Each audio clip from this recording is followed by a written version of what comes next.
somebody who wants to pose the first question? Left.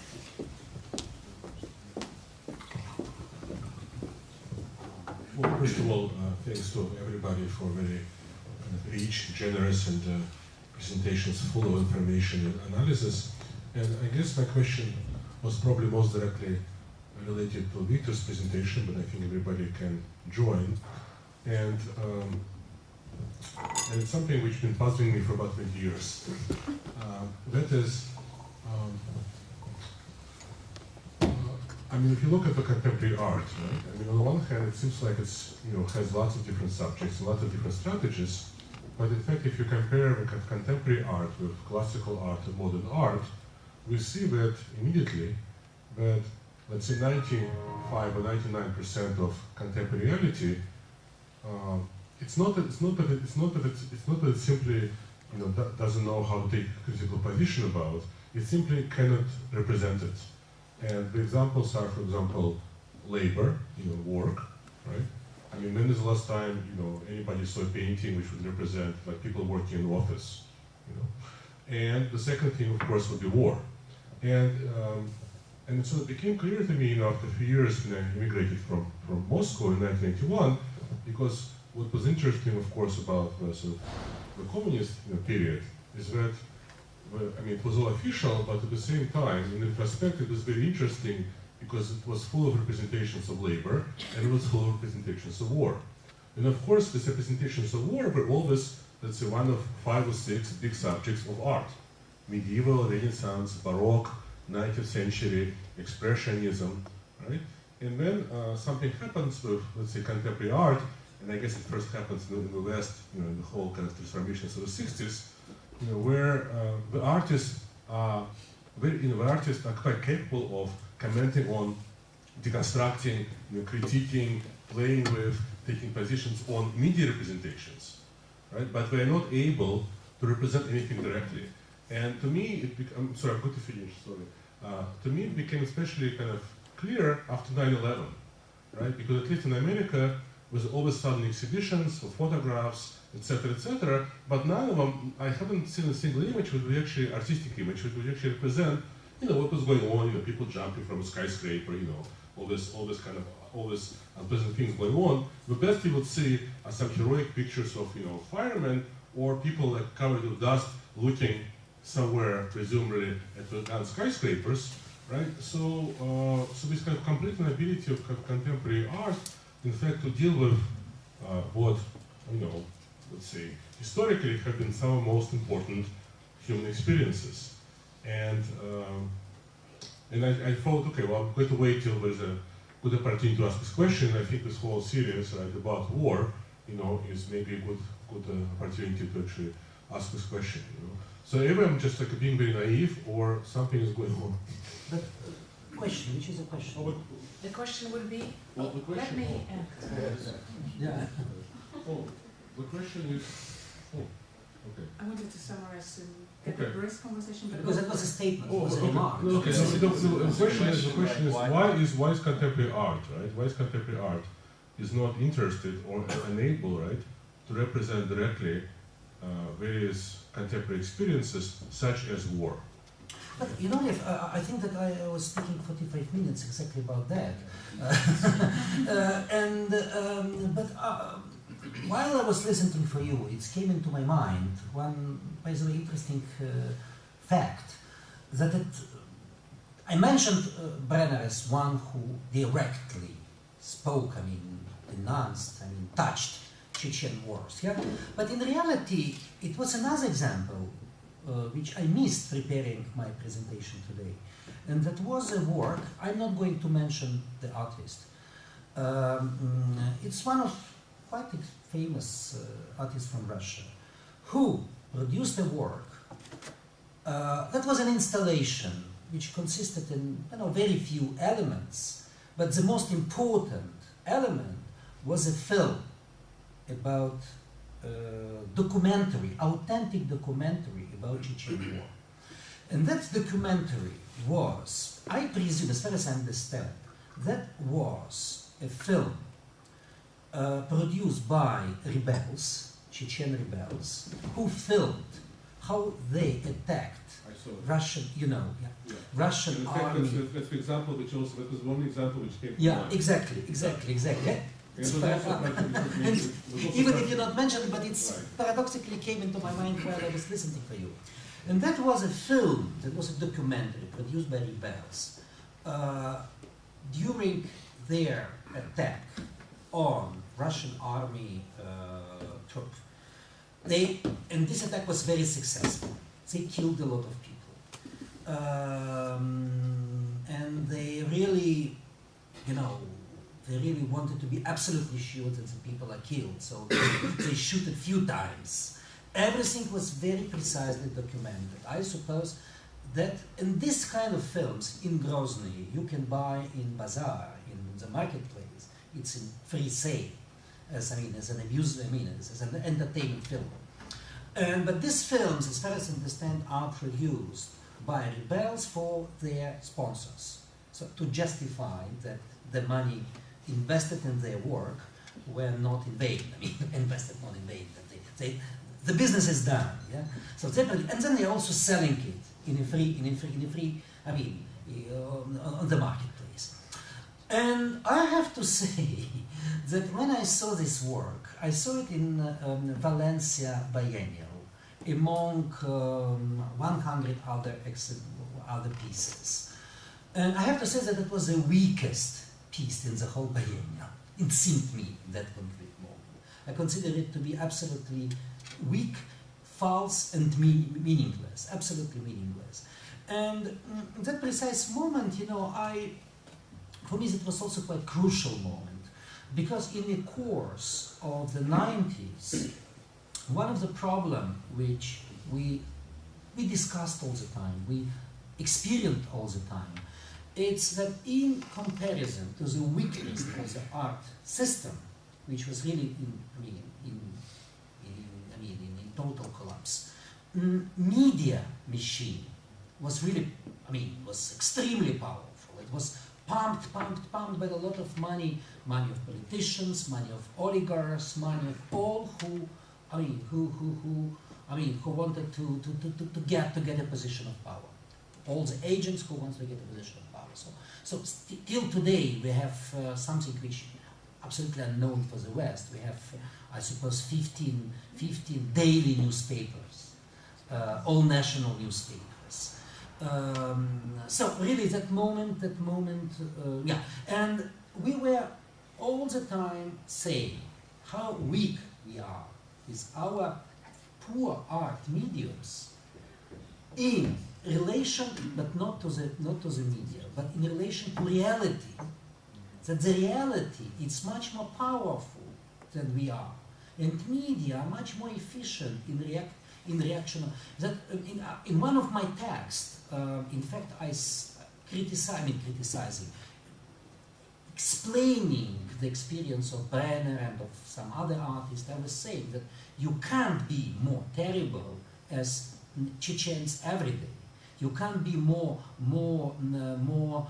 monstrous than Zhirinovsky. You can't be so and so on and so on. The reality, it's more powerful. Yeah. And because that was a moment of transition. That was a moment when every day many things were. This is what Podoroga also meant, saying that if Soviet Union it's dead, everything is allowed. Because the everyday experience was extremely spectacular, and it was much more powerful than the medium of art. When I finally, thanks for that work, saw a documentary done without no pretension to be aesthetical, I find that was 2000, I think. I realized that in reality I was absolutely wrong, because finally I saw the reality. I saw a work without which wanted to be simple communication, constatation of fact. It was terribly weak. But the question still remains. I have a response. However difficult it is, whether that was a work of art or was it, a propaganda film? No, it wasn't a propaganda film. I'd like to respond. It wasn't something what we saw in previously in the representation. Not at all. It was just a simply filmed the fact. Mark, go ahead. Yes, I think that Lev asks a very good question. And I think that since 9/11, artists have begun to rethink, what's important in art. But I also believe that one of the foremost themes in all of our work today wasn't war, it wasn't peace, it was irony. Irony. It's very difficult today for an artist to present work about important ideas like war or politics in general without being ironic. It's almost impossible. And I don't know if that's sad, or I don't know if that's just a hard lesson learned by artists about what is possible and what is not possible in art today. When we first arrived, Yohei and me, Bina put on a very interesting movie by Alain Resnais called Nuit et Brouillard, Night and Fog.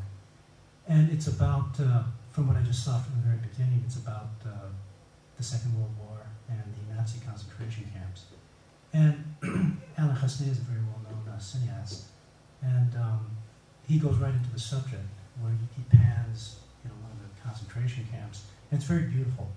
And then Jean Quérault, who is a well-known French poet, he begins to talk about, in a very poetic way, about World War II and the Nazi extermination camps. And it's very beautiful in its own sense. And of course today, if an artist did that, it would be seen as propaganda, as Victor says, the weakest work in the show. There have been dramatic changes in art. What is possible in art today? It's a very disturbing question for artists. Irony is the only way for artists today to deal with the important questions. Sorry. Go ahead. Yeah. No, like kind of in terms of the question, I mean, I think it's something, there are ambiguities in the last, in the video that you showed that like kind of have a number of like kind of historical or like kind of like so many implications that are loaded, and it's not about, I mean, there's the thing of like it doesn't necessarily need to be so explicit where it's like outlining like or showing people jumping out of buildings or painting people jumping out of buildings. It's like some kind of freezing of time or something, but at the same time like this sort of like leveling of something to a point where it's very complicated, because I think art viewers are also, I mean the group of people that are here are also so acute or in tune to what the context that we're even discussing in the first place has to do with. And if an uninformed viewer or something were to look at something, it would actually mean nothing. If it's maybe if it's in the context of, or if you were to maybe show it to, I don't know, say your mother or something, then she would be able to like kind of identify with it in a different way. And it's always these kind of different levelings of like kind of like context or reception or something. And it's not always so easy. I mean, it's something of a fault of. It's an over, maybe on one hand it's an over, I mean I'm maybe slightly from a different, I mean because we've talked about this because I mean you're working in a much more media oriented context, and I'm like, but we're both, consider ourselves artists, I mean in that sense. And I think that there have been just a lot of artists who have betrayed the cause of art or literature by dealing with the most difficult problems. And today it's even more dangerous for artists in some contexts to treat serious themes in a sincere way. It's dangerous because it becomes propaganda, but also it's dangerous because you risk offending certain groups who could actually do you harm. For example, we did a Korean version of Cunnilingus in North Korea, but we decided not to upload it to the internet because it could possibly be seen as something more than an artwork, and artists have to be careful these days. Irony is the way to be careful if you do treat serious issues. Those who treat them sincerely Is that a They're kind of very- self-censorship you're talking about? If you Yes. say artists need to be careful nowadays? Sure. Or Sure. not only a self-censorship, but I mean, we talked about this in Japan because I was contacted by the State Department for a project that I had done in South Korea that had to do with North Korea. I so think it's, we've all been contacted by certain authorities, directly and indirectly. which had nothing to do with artistic content, but like. How about the artistic freedom? How about the ideals of that? Well, this is where the naivety comes in, I suppose. You can always take freedoms and let it take you where you are curious in a sense, but at the same time, you know, Here's an interesting example. Last week in the New York Times, there was an article about how South Korea had banned this one video game in which shooters in the game kill North Koreans, and because of the Sunshine Policy now in Korea, North Korea, they're our friends. So this American video game where they're killing North Koreans was banned. Another one video game that was banned was in South Korea, was a game in which nuclear war happens on the peninsula. And Young and I found that very, very ironic because a couple years ago, when suddenly North Korea was pretending it had a nuclear weapon, we got very scared and we did this piece that we mentioned earlier called Operation New Korea. And the content is exactly the same. We went to the CIA website and we went to other think tank websites to see possible war scenarios for the Korean Peninsula in case of nuclear war. And we made up nothing in the piece, and we talked about how millions of people died. And in South Korea, there was absolutely no reaction whatsoever. Outside South Korea, there was a lot of reaction, most of it accusing us of inflammatory propaganda, when actually we'd taken all of the information off of credible websites. And it was very, very frightening for us that people would threaten us in so many ways in email. But the most interesting thing was that nobody cared in Korea. And that's a lucky thing in a way. You don't necessarily want to end up in the New York Times because somebody banned your work. We also one day, just to show the differences in how different media work, this new media art source called Rhizome on the internet once asked us to write an article about the situation of new media art in South Korea. And so we wrote a piece called New Media Art and Ethics that actually Hank published in this catalog here in the Netherlands a couple years ago for our show. And again, there was absolutely no reaction in Korea except to be threatened by a conglomerate president who said that we could possibly find ourselves in an accident. You can explain that she is the daughter of a former dictator who massacred in Gwangju. Right, we had forgotten that the wife of the chairman of this New Media Arts Center in Korea is the daughter of a former president who had been a convicted criminal in the Gwangju massacre. And by just writing a simple article about new media art and ethics, we had found ourselves at risk, when we had never found ourselves at risk using our own ironic media. But because we made the mistake of writing what we thought was a serious article, an adult type article, we found that we were actually going to be threatened by a war criminal, a criminal of crimes against humanity. It's a very ironic situation in that sense. Artists have to pretend that they're not taking things seriously, because if they do, then they're seen as players in the game too. And it's a very, very dangerous game sometimes. I can rewind this in some really stupid but very personal sense, which has to do, tying back into the Cold War, which I kind of, I suppose, totally deviated from. But like, I was a big shortwave radio enthusiast when I was a kid. And basically I had ended up going to the Soviet Union when I was 13 because I was a really avid listener to Radio Moscow and Radio Pyongyang and all this kind of thing. And I got all these subscriptions from the Soviet embassy. And then at some point my parents' mail started getting opened. And they got mad at me.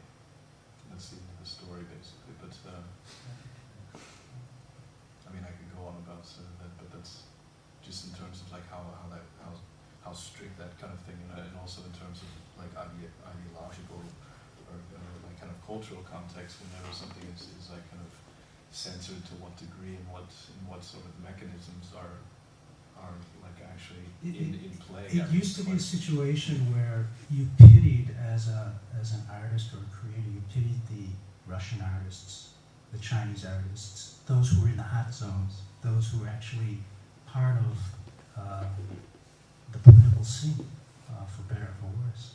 But now, I guess one of the points that we're making with our own work is that because of the internet and because of the web, it is a global community now, and we're all being seen on the same level, threat level, by certain governments, the American government, South Korean government, other governments. There are many people who don't actually know where Yohei and I are based. Some think we're in Paris, some think we're in Los Angeles, some think we're in New York, and others, think we're even in North Korea. For this piece, Cunnilingus in North Korea, that we did, there was an incredible misunderstanding. As we said, we thought that people would congratulate ourselves for doing a humanistic work. Other people contacted us, very credible magazines in America said that because that text was written by Kim Jong-il and it was a fascinating text, The Dear Leader, that it wanted to republish the text in their magazine. The magazine was Harper's, one of the oldest literary magazines in the United States. And the editor who contacted us went to Harvard, a very smart person, obviously. And he assumed that the text had been written by Kim Jong-il, and he wanted to republish it if we could only give him 100% certitude that it was written by Kim Jong-il. But he actually believed it. And that's when you realize that it is a global community. We no longer should just feel sorry for or worry about Russian artists and Chinese artists. Well, it's a total confusion, and you have to be careful. I'm still unhappy about the comment about naivety when it comes to artistic freedom. But if there's another urgent question, I would offer the floor to you guys. You've been patiently sitting here. That was completely ironic. Oh, then I'm relieved. So, happily, another question. There's another one. We just maybe Question. yeah, it's for Victor. Like Victor, you said it's every day is war, and war is not only Chechnya, war is not only Colombia, but war is every day nowadays. And I agree with that point.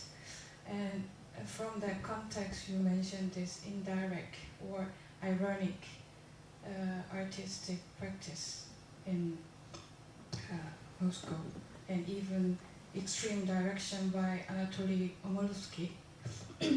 So, but how do you see that thing? Maybe it's also already what Mark talked about, but are you passive about it? And somehow, I'm afraid a little bit that we are losing. I mean, there is a one side, this ironic gesture that I face. I'm really into zone of complexity of reality through this work, and that makes me realize what into the life. But after that, what is to be done? That question still remains after this, and maybe I'm sorry. It's kind of comment or like grant. We talk about Istanbul Biennale slightly, and then there was a lot of words touching with this ironic and very emotional, modest gesture, which is not direct at all about political situation in Turkey or the other countries. But there's one part in the Istanbul Biennale which is so direct, even it's not art, it's activist. And that was exhibition by one Turkish artist on the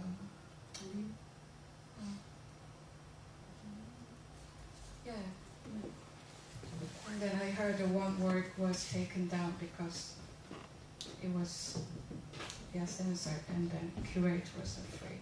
So I still believe this direct action could work, and then causing policy, and then facing trouble, which government consider one of the important job.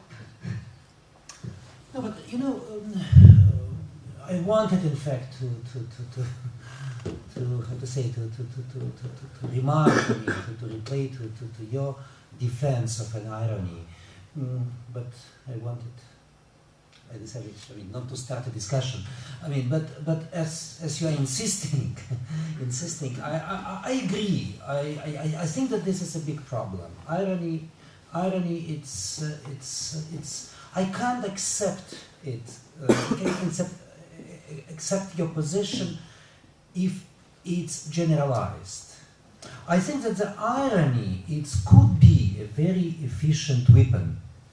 I think that the irony could be a very efficient method of resistance, of deconstruction, of denunciation, if you want. But from my point of view, it's very much, you should always,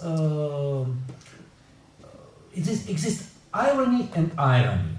You should always see which sense, which function an ironical position has in this precise context where it's executed. Because, for example, an irony of Comer and Melamed in Brezhnev's Soviet Union, when they established soцart, that was really a liberatorial irony. That was really, irony was a medium of freedom. Irony was a medium of denunciation, of criticism. Irony was also, how to say, a substance of joy of life, if you want. Because love, it's one of the carnivalesque expression of joy of life, which was in counterpoint with the bore of schematical, routine Brezhnev everyday. So I want to say that in some authoritarian, totalitarian situations, irony could be an efficient method of resistance. But for example, in post-ideological order, irony is becoming, from my point of view, it's just something different. Sometimes it's just, sometimes it's a conformism. Sometimes it's a simple, sometimes it's very efficient strategy of success. Sometimes it's an official, sometimes it's practically adequate art to the function of entertainment. Because irony, fun, it's what media wants, what power wants, what the certain global media system wants from the artist. It's to be ironic, to be easy understandable, to be nice and sweet and funny. Yeah, it's what we see in many works nowadays. And this works, from my point of view, and this position, of course, it's not a critique of your work, of course. It's not what other artists, other phenomena. But these phenomena are very much, are becoming very aggressive. And I would say that from my point of view, this ironical position, it's very aggressively proposing itself. And I would say it's becoming the certain global mainstream, if you want, which I don't like, to be honest. So I am for seriousness. I think that irony could be in specific circumstances sometimes nowadays reactionary. And seriousness, from my point of view, attempt to be serious, a fight to build up, an effort to build up a serious position. I have immediate solidarity with this position, with this attempt as well. Then, of course, we have to judge the result. I think that where Victor's coming from is a whole different place from where we come from. I think he has a nobler goal for art than we do, for whatever reason. And that's why he believes that art can be a very serious endeavor. We do too, and we have the greatest admiration for those who can express themselves sincerely, morally, ethically, with no irony. For the moment, I haven't personally seen any art that fits that criteria. But the truth is that I think that we wish that art had a nobler calling. We do see it as entertainment today, a certain kind of entertainment. And I think I mentioned that to Lev Manovich during the break, which is that our first attempt at net art was to bring it up to the level of entertainment as TV. You're being too ironic, Mike. No, that's not. No, this is very serious. This is very serious. We felt that the first rule of art is to be seen and to touch emotions, not intellect. And that's the essential difference, I think, between the priorities of Victor and our priorities as artists. Is we try and touch emotion, which is a very confusing. It's very confusing compared to intellect and reason. We don't try to convince anyone of anything, that would be serious. We feel that from what we've seen, that when you do try and convince people of the seriousness of something, it means you're no longer an artist. You're more like an intellectual, like Victor. We don't believe that the calling of the artist is to be that intellectual. There's much smarter people, highly qualified, more than us. To do a good job as an artist, to touch the emotions, is enough for us. But 1 minute ahead. One No, I just wanted to tell you one historical anecdote. Once a Russian poet of the historical avant-garde, Khlyebnikov, Mandelstam accused another great poet, Khlyebnikov, in anti-Semitism. And they were in a conflict, and they decided to solve it in duel. So they needed assistance, some people who should assist them. Yeah. So Mandelstam went to David Burlyuk, another famous representative of Russian avant-garde art, and he agreed to be his assistant. So they needed an assistant for Khlyebnikov. So they went to Pavel Filonov. And he was alone in the studio, and it was a canvas, on the floor in front of the white wall. They explained him the reason why they came, what they want from him. Okay, if you want. And then they asked him what he's doing in the studio, because there was nothing there. I mean, only painting, only one canvas. No colors, nothing. And he told them, my aim is to impose to this canvas to be suspended on the wall only with the force of my gaze. This is a real task. But you want to do a duel, okay? I can assist you.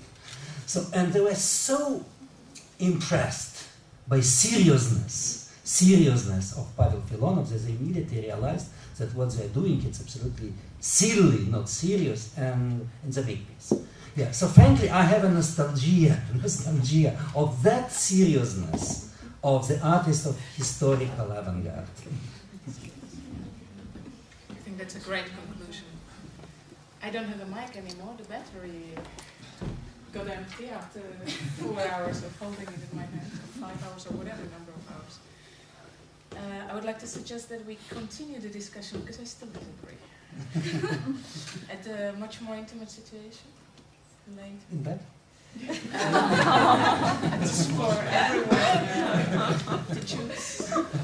Thank you very much, everyone, for coming. There is a last session coming Saturday. You're all welcome. I'll take my role as of a moderator much more seriously and make it to go a little faster. Thank you very much. Thanks for coming.